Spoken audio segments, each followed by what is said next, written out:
በስመ አብ ወወልድ ወመንፈስ ቅዱስ አሃዱ አምላክ አሜን። የተወደዳችሁ የልዑል እግዚአብሔር ቤተሰቦች በወደደን ባፈቀረን በኃያሉ በልዑል እግዚአብሔር ፍጹም ሰላምታ ቃል ሰላም እላችኋለሁ። እንደምን አላችሁ? አሜን። በቸርነቱ የጠበቀን ቅዱስ ሥጋውን የቆረሰልን ክቡር ደሙን ያፈሰሰልን በመከራው መከራችንን ያራቀልን የአባቶቻችን አምላክ ስሙ ይክበር ይመስገን። እናታችን ወላዲተ አምላክ እናትነትን ከድንግልና ድንግልናን ከንጽህና አስተባብራ ያዘች ወላዲተ አምላክ እመብርሃን ስሟ በተሰጣት ክብር መጠን የተመሰገነችና ከፍ ከፍ ያለች ትሁንልን።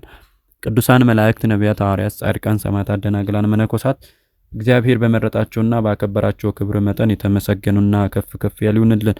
እግዚአብሔር ቢወድና ቢፈቅድ በዛሬው ትምህርታችን የምንማረው የነገረ ማርያም ተከታታይ ኮርስ ክፍል 4 የእመቤታችን ምልጃ በነገረ ድነት በሚል ርዕስ እንማራለን። እግዚአብሔር በመካከላችን ሆኖ እንዲያስተምረን፣ እንዲመክረን፣ እንዲገስጸን የእርሱ ቅዱስ መልካም ፍቃድ ይሁንልን። ምናልባት ከዚህ በፊት ክፍል 1፣ ክፍል 2፣ ክፍል 3 ተለቋል። ያላያችሁ ገብታችሁ ማየት ትችላላችሁ።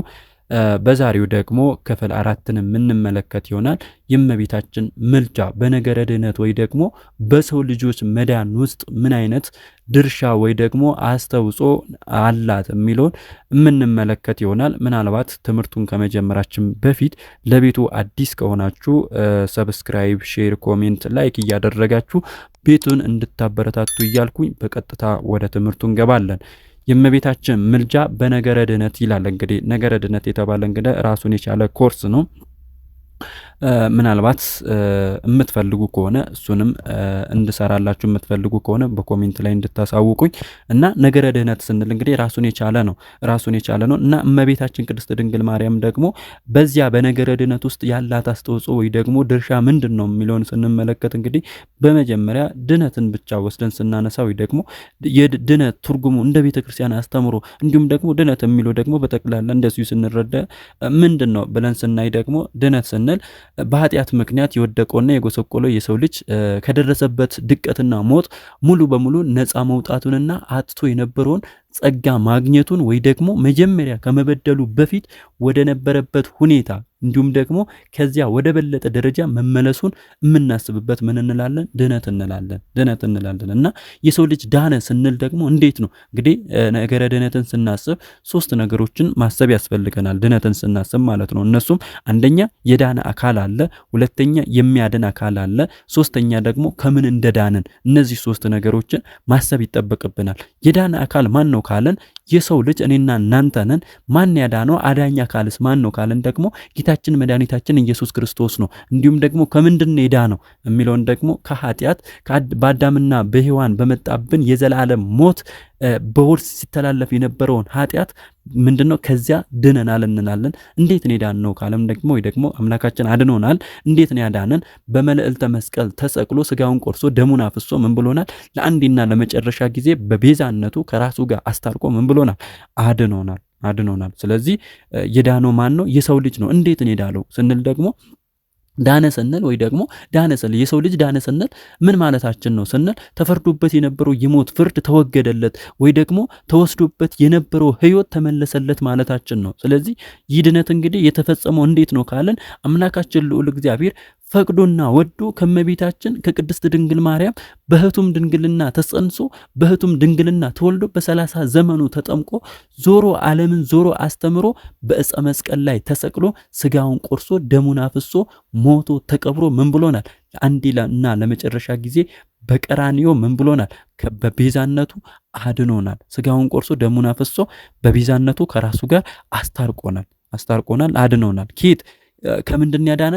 ከዚያ ከመጣብን የዘላለም ሞት ኃጢአት ከዛ አድኖናል። ይህ እንግዲህ እንዴት ነው ካልን ደግሞ ይህ ሁሉ ለሰው የተደረገለት ከሰው በጎ ስራ የተነሳ ሳይሆን በእግዚአብሔር ቸርነት ነው።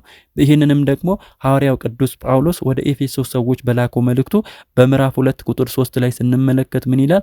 እኛ ሁላችን ደግሞ የስጋችንን ፍቃድ እያደረግን በስጋችን ምኞት በፊት እንኖር ነበር፣ እንደ ሌሎች ደግሞ ከፍጥረታታችን የቁጣ ልጆች ነበርን።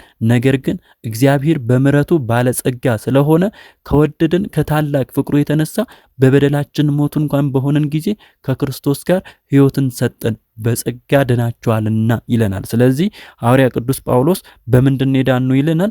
በጸጋ ድናችኋል ይላል። ስለዚህ አምላካችንን ልዑል እግዚአብሔር ምንድን ያዳንን? በጸጋን ያዳንን፣ በእኛ በጎ ስራ ወይ ደግሞ በእኛ መልካም ስራ የተነሳ ሳይሆን ጥሩ ነገር ባደረግነው ሳይሆን በአምላካችን በኢየሱስ ክርስቶስ በራሱ ቸርነት ምን ብሎናል? ወዶና ፈቅዶ ምን ብሎናል? አድኖናል። ሌላው ደግሞ በሌላ ስፍራ እዚሁ ወደ ቲቶ ሰዎች በጻፈው መልእክቱ ምዕራፍ 3 ቁጥር 3 ላይ ስንመለከት ምን ይላል?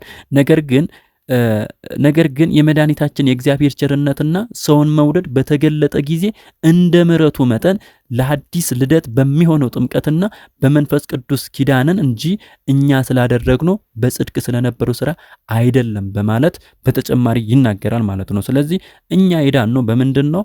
በራሳችን በሰራነው ስራ ሳይሆን ወይ ደግሞ በሰራነው ጥሩ ምግባር ስራ ሳይሆን በእግዚአብሔር በቸርነቱ ምን ብሎናል? አድኖናል። ወዶና ፈቅዶ ማለት ነው አድኖናል። እዚህ ሁሉ እንግዲህ ሰው በምግባሩ ጉድለት ቢገኝበት የመዳን ምክንያት እንዲሆንለት ቅዱሳን በቃል ኪዳን አክብሮ ሰዎችን እንዲያማልዱ ፍቃዱ ሆኗል። በዚህም ደግሞ በዚህ በማቴዎስ ወንጌል ምዕራፍ 10 ቁጥር 41 ላይ ስንመለከት ምን ይላል? ነቢይን በነቢይ ስም የሚቀበል የነቢይን ዋጋ ይወስዳል፣ ጻድቅን በጻድቅ ስም የሚቀበል የጻድቁን ዋጋ ይወስዳል ብሎ ተናግሯል። አምላካችን ልዑል እግዚአብሔር ማለት ነው። እና ከቅዱሳን ሁሉ የበለጠ ደግሞ ክብር ያላት ማናት? የእመቤታችን የቅድስት ድንግል ማርያም የተሰጣት ቃል ኪዳንና ምልጃ አንዱ ነው። ይህ ምንድን ነው? የመዳን ምክንያታችን ናት። እመቤታችን የመዳን ምክንያታችን ናት። ለምን? አምላክን ያየንባት እሷ ስለሆነች እመቤታችን ምንድነች? ለኛ ድህነት ምን ሆናላለች? ምክንያታችን ሆናለች ማለት ነው።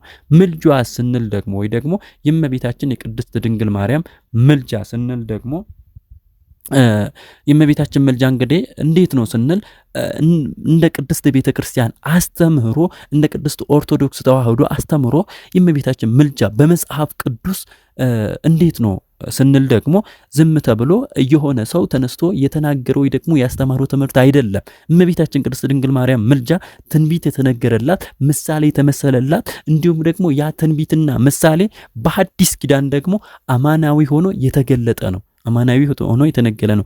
በብሉይ ኪዳን በትንቢትና በምሳሌ የተነገረላት፣ በሐዲስ ኪዳን ደግሞ ያ ምሳሌና ትንቢት የተነገረላት አማናዊ ሆኖ የተገለጠ ነው። ለዚህም ደግሞ በዚህ በዘፍጥረት ምዕራፍ 7 ከቁጥር 1 ላይ ጀምረን ስናነበው የጥፋት ውሃ በኖህ ዘመን ማለት ነው። የጥፋት ውሃ ስንመለከት በጥፋት ውሃ ዘመን ኖህና ቤተሰቦቹ እንዲሁም እንስሳቱና አራዊቱ በመርከብ ውስጥ ሆኖ ከጥፋት ውሃ ድነዋል። ከመርከቡ ውጭ የነበሩ ፍጥረታት ግን ምን ብሏል? ጠፍቷል፣ ተደምስሷል። ይህ ምሳሌ ነው። እንግዲህ ይሄ ምሳሌ የምን ምሳሌ ነው ካለን ደግሞ በእያንዳንዱ ስንፈታው በመርከቡ ውስጥ የነበሩ የዳኑ ነፍሳት አሉ። እነዛ የዳኑ ነፍሳት የእመቤታችንን አማላጅነት ቃል ኪዳንን አምኖ የዳኑ የሚድኑ ነፍሳት ናቸው። የሱ ምሳሌ ነው። ሁለተኛ ደግሞ ከመርከቡ ውጪ ሆኖ የሆኑት ደግሞ የጠፉት አሉ ወይ ደግሞ ከመርከቡ ውጪ የሆኑት ወይ ደግሞ የጠፉት አሉ። እነሱ ደግሞ የምን ምሳሌ ናቸው ካለን በእመቤታችን ምልጃ የማያምኑ የሚጠፉ የጠፉ ንስጥሮሳውያን የመናፍቃን ምሳሌ ነው። እንዲሁም ደግሞ በሶስተኛ ደረጃ የጥፋት ውሃ የተባለው ምንድነው ካለን የሲኦል ምሳሌ ነው። የሲኦል ምሳሌ ነው የጥፋት ውሃ የተባለው ማለት ነው። ስለዚህ የእመቤታችን ምልጃ በዚህ ምሳሌ በደንብ ተገልጿል ማለት ነው። በደንብ ተገልጿል። በሁለተኛ ደረጃ ላይ ነቢዩ ቅዱስ ዳዊት በመዝሙር 44 ከቁጥር 9 ላይ ምን ይላል? ወተቀውም ንግሥት በየማነከ በአልባሰ ወርቅ ወጽፍት ወህብርት ይላል። በወርቅ ልብስ ተጎናጽፋና ተሸፋፍና ንግስቲቱ በቀኝ ትቆማለች በማለት ይናገራል። እንግዲህ ንግስት የተባለችው አምላክን ወላዲተ አምላክን በንጽህናና በቅድስና የወለደች በንጽህናና በቅድስና አጊጣ አምላካችን እግዚአብሔር በሰጣት ክብር በወልደ እግዚአብሔር ቀኝ ወይ ደግሞ ስልጣን የኃጥአን አማላጅ ሆና ለጥብቅና እንደምትቆም የሚያስረዳ የትንቢት ኃይለ ቃል ነው ይሄ ቃል ማለት ነው።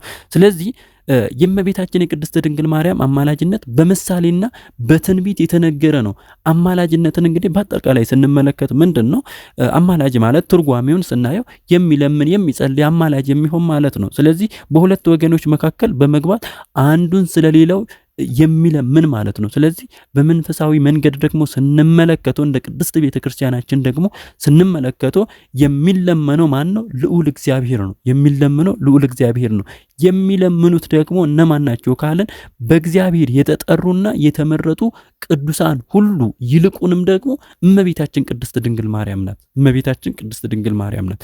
ለምን ምልጃ የታዘዘውና የተፈቀደው ያስፈለገው ዋናው ምክንያት እግዚአብሔር ከኃጥአን ይልቅ የጻድቃንን እንዲሁም ደግሞ የእመቤታችንን ጸሎት የበለጠ ስለሚሰማ ነው። የጻድቃን የቅዱሳን የሰማዕታት እንዲሁም ደግሞ የእመቤታችንን ጸሎት የበለጠ ስለሚሰማ ምንድነው ምልጃ አስፈልጓል። ለዚህም ደግሞ በመዝሙር 33 ቁጥር 15 ላይ ስንመለከት ምን ይላል? የእግዚአብሔር ዓይኖች ወደ ጻድቃን ጆሮቹም ወደ ጩኸታቸው ናቸው ይላል። ስለዚህ አማላጅነት የእግዚአብሔር የቸርነት ስጦታ ነው። የቸርነት ስጦታ ነውና ምክንያቱም ለምንድነው ምግባራቸው የደከመና ጸሎታቸው እንደርሱ ፍቃድ ያልሆነ ኃጥአን የእርሱን ፍቃድ ወይ ደግሞ የእነርሱን ፍቃድ በሚያውቁና በሚፈጽሙ በምግባር በበለጸጉ ጻድቃን እንዲረዱ ማድረግ የቸርነቱ ምንድነው መግለጫ ነው ወይ ደግሞ መገለጫ ነው። ለዚህም ደግሞ በዘፍጥረት ምዕራፍ 20 ከቁጥር 1 ላይ እስከ 7 ላይ ስንመለከት ምን ይላል? ነብይ ነውና ስለአንተ ይጸልይልሃል ይላል። ነብይ ነውና ስለአንተ ይጸልይልሃል ትድናለህም ይላልና ይህንን እንግዲህ ስንመለከተው የምን ታሪክ ነው? አቤሜሌክ ንጉስ ጌራራን በፈጸመው ስተት እግዚአብሔርን በማስቀየሙ ይቅርታ ያገኝ ዘንድ የተላከው ወዴት ነበር? ወደ ቅዱስ አብርሃም ነበር። ወደ አባታችን ወደ አብርሃም ነበር። ነብይ ነውና ስለአንተ ይጸልያል ትድናለህም ተብሎ ወደ አብርሃም ተላከና ለቅዱሳን ለአባቶቻችን እንግዲህ ይህን ያክል አማልዶ ማስታረቅ ወይ ደግሞ ከእግዚአብሔር ይቅርታ እንዲደረግለት የማድረግ ስልጣን ከተሰጠ ለወላዲተ አምላክ ለእመቤታችን ለቅድስት ድንግል ማርያም ለእናቱ እንዴት የበለጠ ሀብት ምልጃ አይሰጣትም? ምክንያቱም ምንድናት? ምልዕተ ጸጋ ናትና በክብር እሷን የሚመስላት የለም። በጸጋ የተሞላች ስለሆነች ለእመቤታችን ለቅድስት ድንግል ማርያም ከፍጥረቱ ሁሉ የበለጠ ምንድነች? የበለጠ ጸጋ አላት እመቤታችን ማለት ነውና እመቤታችን የእናትነት ክብርና የአማላጅነት ቃል ኪዳን ከልጇ ከጌታችን ከመድኃኒታችን ከኢየሱስ ክርስቶስ የተቀበለች በቃና ዘገሊላ ሰርግ ቤት ልጇ መድኃኔዓለም ክርስቶስ ውሃውን ወደ ወይን ለውጦ የመጀመሪያውን ተአምር ያደረገው በእመቤታችን አማላጅነት መሆኑን ሁላችንም ኦርቶዶክሳውያን የምናምን ነው።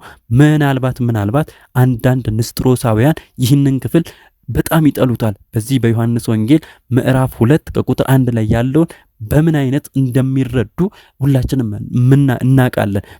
በተለይ በኦሮምኛ ትርጉማቸው እንዴት ብሎ ነው የተረጎመው? እመቤታችን ቅድስት ድንግል ማርያም በነዶኪማስ ቤት በገቡ ከልጇ ጋር በተገኙበት ጊዜ የነዶኪማስ ቤት በሰርግ ዕለት ያ ወይኑ አልቆባቸው ተጨንቆ እመቤታችን ቅድስት ድንግል ማርያም ደግሞ የነሱን ጭንቀት አይታ ለልጇ አሳሰበችው። ወይንኪ አልቦሙ ወይን እኮ የላቸውም ብላ በመታሳስብበት ሰዓት አምላካችን ልዑል እግዚአብሔር ምን ብሎ ነው የመለሰላት? አንቺ ሴት ካንቺ ጋር ምን አለኝ ጊዜ ገና አልደረሰም ብሎ መለሰላት። ይህ እንግዲህ ራሱን የቻለ በጣም ማብራሪያ አለው። የራሱን የሆነ ትርጉም ማብራሪያ አለው።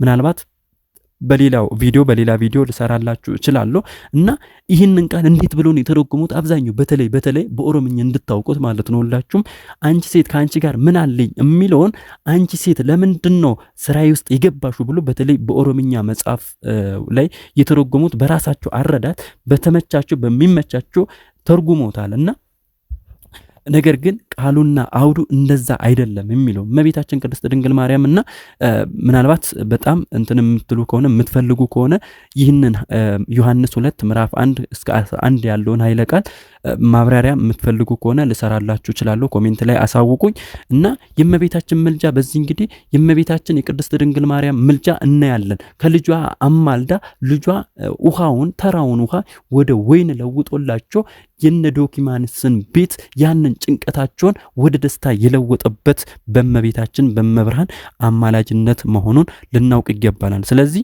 በእመቤታችን ቃል ኪዳንና አማላጅነት በህይወታችን ተጠቃሚዎች ልንሆን ይገባናል። በተለይ እኛ ኦርቶዶክሳውያን ሌሎችማ አያምኑ። እኛ ኦርቶዶክሳውያን ግን በእመቤታችን ቃል ኪዳንና አማላጅነቷ ልንጠቀምበት ይገባናል ሁላችንም ማለት ነው። በቀጣይ ክፍል ክብረ ድንግል ማርያም በሚል ርዕስ ክፍል 5 ላይ እንገናኛለን። ያስተማረን የገሰጸን የመከረን የልዑል እግዚአብሔር ክብር ምስጋና ይሁን። አነሳስቶ ላስጀመረን አስጀምሮ ላስፈጸመን ለልዑል እግዚአብሔር ክብር ምስጋና ይሁን። ወስብሐት ለእግዚአብሔር። ይቆየን።